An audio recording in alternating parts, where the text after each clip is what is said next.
Make sure you watch to the end of the review because I'm going to be announcing contest winners.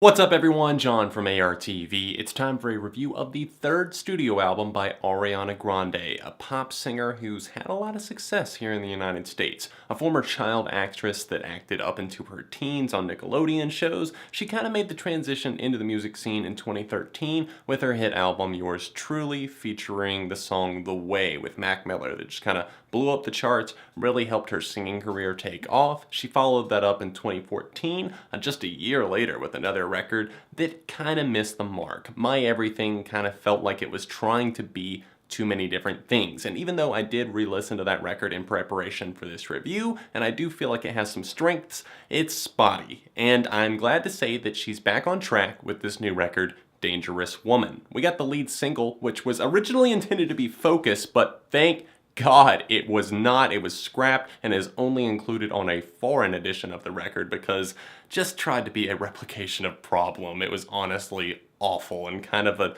disgrace to her discography. I know some fans liked it, but I just straight up cannot stand that song. The title track from this record, Dangerous Woman, was released as the official lead single a couple of months ago, and I have to say I was blown away by that track. I didn't expect it at all. I didn't know that Ariana Grande would come out with a track that felt like it had rock influences and was ready to be played in an arena, and her voice just so strong and confident, and it just, like I said, kind of blew my expectations for this record out of the water. Dangerous Woman definitely still holding as my favorite song on here. All throughout, there's several different producers, the likes of Max Martin that she's worked with before, Ryan Tedder, several other big names that you guys are probably familiar with, and I think that they did a better job of making this feel like a cohesive piece. There's a lot of strong tunes here. The first half of this record is full of potential hits. Into You, just a smash, just very brash, in your face. Ariana's vocals on this track just really hit the mark,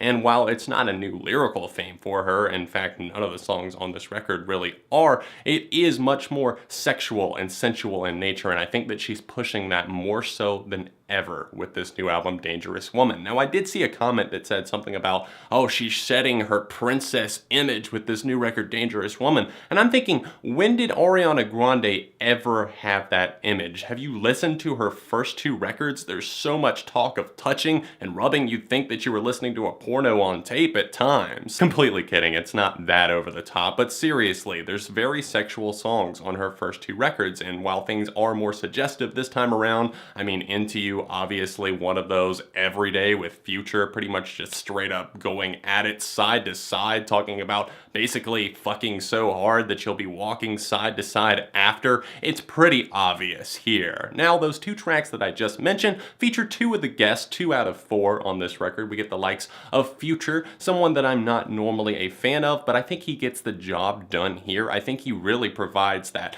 big chorus, matching Ariana's vocal talent there. Just really memorable in my mind, stuck out to me almost instantly. I don't really care for his verse on this thing, nor do I care for the other guest that I was just about to mention, Nicki Minaj. Her verse here just feels completely stale, very formulaic, something that you would expect from Nicki Minaj down to a T. 2 more guests appear in the form of Lil Wayne and Macy Gray on the tracks Let Me Love You and Leave Me Lonely, respectively. And while those aren't necessarily 2 of my top favorites, Leave Me Lonely especially is growing on me. I don't think that Lil Wayne's verse is anything more than serviceable. It gets the job done. I've never been a huge fan of him, I can't say, but I've never hated him like most people have, and this is better than some of the most recent stuff that he has, I guess, in our memories. And with Let Me Love You, I'm loving the kind of brooding feel that those dark synthesizers bring. It reminds me of something maybe like a modern twist on My Everything, something that definitely would have been a natural follow-up to that, and we see several times on this record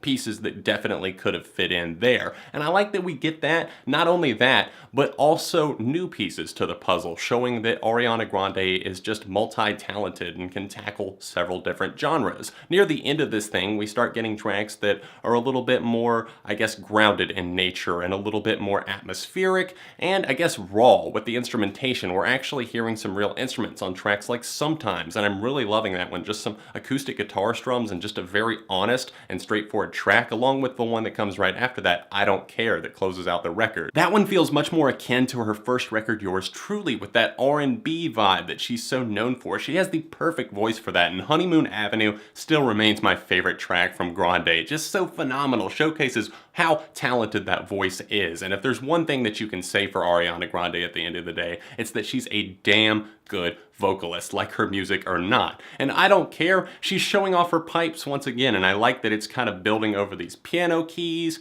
and just some of those delicate R&B vibes that I really enjoy from her. So I have to say, great closing to the standard edition of the album. Some of these tracks I'm a bit indifferent on. I really do like Side to Side, the verses that Ariana delivers here, and I like the vibe that that's putting off, just very, very catchy, straightforward pop music with a little bit of a dancey twist. I enjoy that, but it's Minaj's verse kind of comes in, and I won't say that it takes a total cliff dive, but it does kind of kill the vibe of the song for me. The track with Macy Gray, just the vibes on that one. I do kind of like the chorus and how it's a little bit more of a slow burn, but at the same time it's a little harder to get into. And then with the track Greedy that comes right before that, I feel like that one's just a very flat pop song, just kind of flatlining all across. Not really that much of a heartbeat jumping off of the page, and I feel like it's just trying really, really hard to get stuck inside your head when there's not really that much there. Vocal manipulations are something that the producers pull off pretty well all throughout this record, and another example of that working is on the track Be Alright, which was one of the promotional singles, I believe. Just a really good, straightforward pop song, a nice little melody going there with the clicking synthesizers, just very clean production and raw. Moonlight is the final track I want to mention. Of course, you guys are going to ask about the bonus tracks. I know, real quick, yes, some of them are enjoyable, but I don't review deluxe editions. If you're looking for a recommendation,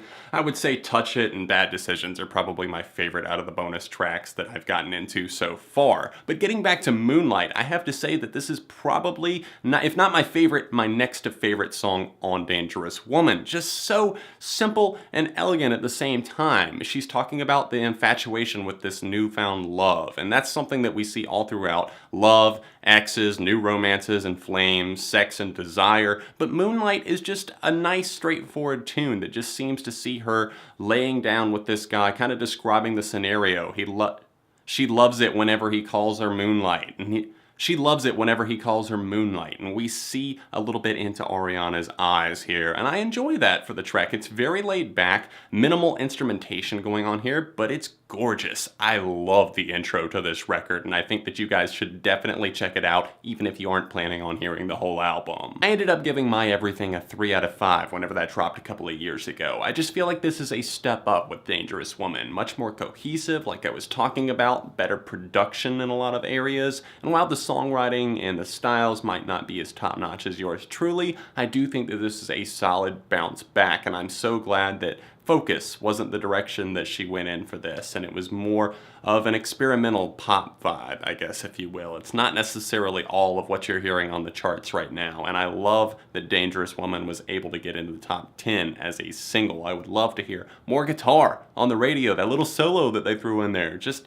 absolute ecstasy to hear in the pop market. For me, I'm going with a strong 3.5 for Dangerous Woman by Ariana Grande. Thanks for sticking around till the end of the video. Here are the winners, screenshots of the winners on screen. If you won, make sure you hit me back, otherwise we won't be able to chat. Thanks again to Rabbit for hooking that up, and yeah, thanks to you guys for watching this Ariana Grande review. Make sure to hit the like button while you're here, subscribe to the channel if you have not already, because friends don't let friends go unsubscribed. If you'd like to see my reviews of either of the first Ariana records, they're linked in the description down below, or the last review that I did, you can click the little annotations too that are right below me. Thanks for watching, and I will see you guys very soon right here on ARTV.